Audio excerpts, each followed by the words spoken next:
Over 4 years after construction began, the stunning new £72 million Museum of Liverpool has finally opened to the public.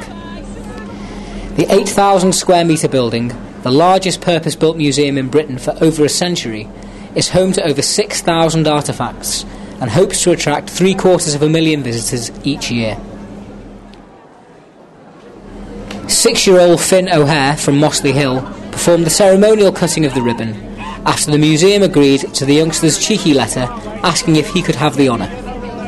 5, 4, 3, 2, 1. So another great day in the history of the city.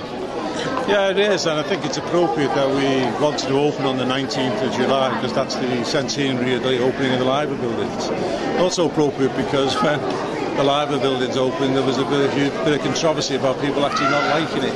So, and there's similarities about that in this place, isn't there? One of the things that struck a lot of people about the new museum is that it's about the people of the city as much as anything else.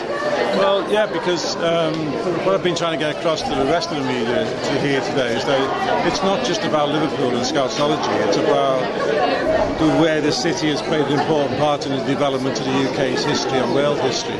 And through that, it's actually what shaped the people, and it's why we end up with so many sort of creative people coming from the city in all different fields right across it. And having this springing up on the waterfront, it just helps to add towards the feeling that this is a place that's really on the up and up.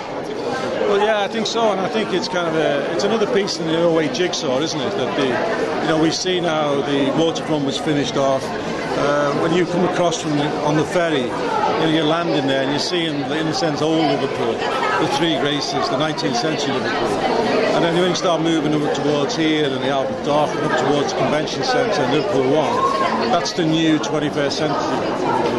And I think, it sends out a symbol to everybody that, times change, things pass, and they will be different, And cities have to evolve. And it must be like having to pick your favourite kid, I suppose, but what would you say are the standout parts of the whole thing for you? Apart from the building itself, which I think is a great experience in its own right, I'm looking directly into the waterfront cafe, which looks fantastic as a destination for people. But it's things like the overhead railway carriage. I'm old enough to remember actually riding on it. Bit of a petrol head, so like the Ford Anglia, the Ben Jonson cityscape from 08, the bedspread of John Yoko. It just goes on and on. There's so many things in here, but I think the obvious standout item that everybody will flock to get their photographs taken is the old Brookie sign, of course.